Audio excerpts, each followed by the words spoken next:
Yes, everybody, welcome back to Talking Wolves. Welcome back to a brand new update video on the channel. Hope you guys are keeping well. And just a bit of a transfer update and what's going on really around Wolves and Molineux at the moment. Unfortunately and frustratingly, it is quite quiet at the moment on the incomings front, but again, lots of rumours and really interesting pieces of news on players potentially leaving the club. As always, let me know your thoughts on today's topics in the comment section down below. Hit that like button and subscribe to the channel. I really do appreciate your support. Over the last sort of 30 days or so, real big increase in subscribers, which means a hell of a lot. So let's jump into the news anyway. And the big one at the moment is Mario Lemina. Really frustrating to see Vitor Pereira's comments about him yesterday. Mario Lemina, it's been sort of no secret that his future at the club is in doubt. Of course, Al-Shabab had been linked with the midfielder, and it's, you know, when the sort of money gets talking, players' heads can turn very easily and very quickly. But what you do expect, especially from a player who you would class as one of the senior players, probably towards the top of the hierarchy, and a former captain, is just that little bit of respect. And that's not what we've had from Mario Lemina over the last sort of fortnight or so, unfortunately.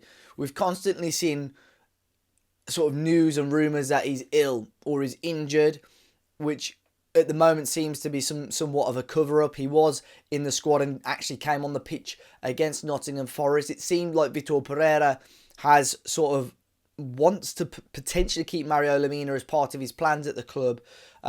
But yesterday we saw that Vitor basically said that Mario's gone to him, says he wants to leave the club, and said he wasn't mentally ready to be part of a matchday squad. So ultimately refused to be part of the matchday squad against Newcastle United yesterday, which has led to obviously in talks with other clubs intensifying. There are still small rumours that his former club Galatasaray may be in the market for him, but at the moment it's still the Saudi side, Al-Shabab, who are in pole position to sign Mario Lemina. Now, it's said that Wolves want around £5 million for Lemina. His contract on paper is up at the end of the season. Wolves do hold the option of renewing it for another year, but that would obviously need the players' approval, so that at the moment looks very unlikely. So really on paper, Wolves and Lemina only has about 6 months left on his deal. So £5 million for a player of his age and a player of his contract length is probably reasonable. However, Al-Shabab have made their first formal offer today for the grand total of £0. They want to sign Mario Lemina on a free transfer this month, which Wolves have, of course, laughed off as it stands and rejected. Now, two sides to this, and I hope the truth eventually comes out, so I'm not completely speculating. But I think, first, I think it's an insulting offer from Al-Shabab, but also it's insulting by Mario Lemina, because what he's done here is thrown his toys out the pram and said, look, I don't want to be here, and ultimately forcing Wolves' hand a little bit, because if Al-Shabab said, oh, okay, we'll take him now, we'll get him off the wage bill and so on, some clubs will fold and say, actually, yeah, he's been a bit of a nuisance, he's kicking off, let's just move him on. And you lose out on a bit of money. But whereas ultimately, you know, I don't know, it may get towards the end of the month and Wolves fold and do let him go for nothing.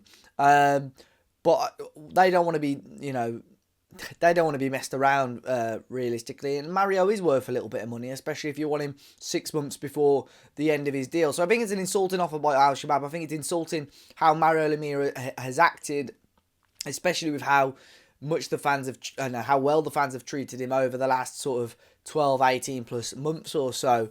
But a real frustrating end to his time at Wolverhampton Wanderers. And obviously a lot of the signs were there with his previous clubs.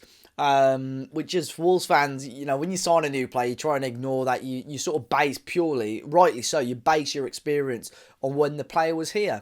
And I think he's tainted that, and arguably should probably be now in the same department as Mateus Nunes, with how he has disrespected the club and how he's going to leave the club. So we will wait. I'm sure there'll be more news on that in the coming days. But at the moment, Al-Shabab in pole position have offered to take Mario Lemina and obviously take his contract on and take his wages, but with no fee towards Wolves, which of course the club will not be a fan of. Big news in regards to our sporting director Matt Hobbs as well today. Rumours earlier on this afternoon from The Sun that Southampton had approached Matt Hobbs, along with other candidates, to potentially become one of the sporting directors at the club. Now, this wouldn't be just solely and independently Southampton. Sport Republic, who own the Saints, have a portfolio of clubs. So Matt Hobbs basically would oversee the sporting side of a number of clubs, similar to what Edu is going to Nottingham Forest to do. But it said he has rejected the approach. Now, there are, like I said, there were other candidates involved. But we posted this earlier on social media, and I know how hard and Matt Hobbs and his team work, and I know that, for me, personally speaking, I know their hands are tied behind their back a little bit in terms of Fosun, in terms of the financing, and then in terms of, in times like this, leaning back on Jorge Mendes. You know, your scouting and your negotiation is sort of skewed a little bit. Now, I think Matt Hobbs and the people he's got around him, Matt Jackson, the scouting team, are very good at what they do. And I think, unfortunately, when things aren't going too well, so you've got the main guys really at the club that you can point the blame at. You've got your manager, your sporting director, and your owner. And ultimately, the manager's changed, maybe a little too late. The owner, there's always been stick for over the last 12 months. And ultimately, the man in the middle, he's also going to get a little bit of stick. But he's going to be here for the foreseeable future, Matt Hobbs. And look, he's not perfect. He's got things wrong. I think his recruitment at times has been very, very good. I think some of the players and the talent that he's identified and approached has been extremely good. But ultimately, for every sort of 5, 6, 7 good signings, there are signings like Sam Johnston, which I think was fairly poorly planned and probably overpaid, and just didn't work out how the club would have wanted and what the player would have wanted, to be completely honest. I think if he knew he was going to come and still be number 2 to Jose Sarr, he wouldn't have left Crystal Palace. So there aren't perfect things, but certainly I don't think he deserves some of the stick that I saw this afternoon, to be completely honest. But it's one of those. Look, he's looking to stay at the club, and fingers crossed he gets backed a little bit more by the club over the next, for the rest of the window. It said he still wants to sign 2 players, a midfielder and a defender would be preferable. Of course, he said that the plan was to keep the current defence at the end of the summer, which has backfired a little bit. I think they have been unfortunate with suspensions and injuries, but we'll see how it goes. Now, Luke Kundal as well, he's another player that he's been at Wolves since the summer. He was heavily linked with a move away then. He stayed put, hasn't really had the opportunity in the first team, so rightly so, he's going to be moving on this month. Now, a number of Championship clubs, Swansea City, who we had played for before, Millwall and Bristol City, have all shown an interest in Kundal. Now, Wolves' preference would be to move him on a permanent basis. However, of course, Championship clubs may want to get him on loan, so maybe a loan with an option to buy in the summer.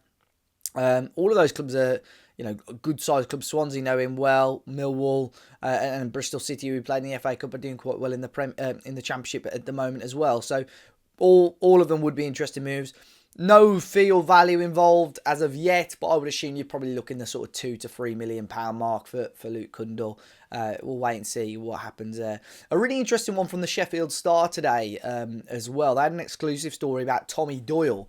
Of course, he used to play for Sheffield United out on loan before he left Manchester City to join Wolves. And it said that Sheffield United reportedly have got a list of new midfielders they want to add to the club, and Tommy Doyle is on that list. So they're keeping tabs on his situation.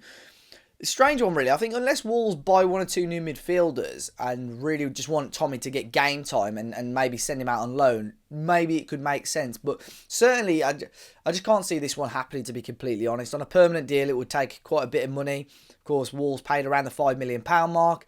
Man City still have a 50% sell on that. So it doesn't make a hell of a lot of sense right now for Wolves to sell on whilst we're in this current situation. So Tommy Doyle to Sheffield United is a rumour out there, but for me, I would say it's highly unlikely, to be completely honest. And I would say, guys, that is probably all on today's video. Of course, I'll keep you guys as up to date as I can. I was just having a quick flip through to see if there's there was anything else, but at the moment it doesn't seem to be so. A couple of players have returned from loan deals. Tawanda Chirewa, a failed loan spell for him at Derby. It'll be interesting to see. He was with the under-21s, I think, on Monday. It'll be interesting to see if he has another loan move before the end of the window. Of course, there's players Leon Chiwomi, Nathan Fraser, players that have returned and potentially could also move out on loan. But we'll wait and see, guys. As always, be sure to hit the like button down below. Subscribe to the channel if you haven't already. Let me know your thoughts on the points in today's video. Look after yourselves, and I'll be back for the Chelsea preview over the weekend. Hopefully one or two other bits coming out as well. But look after yourselves, and I'll catch you on the next one.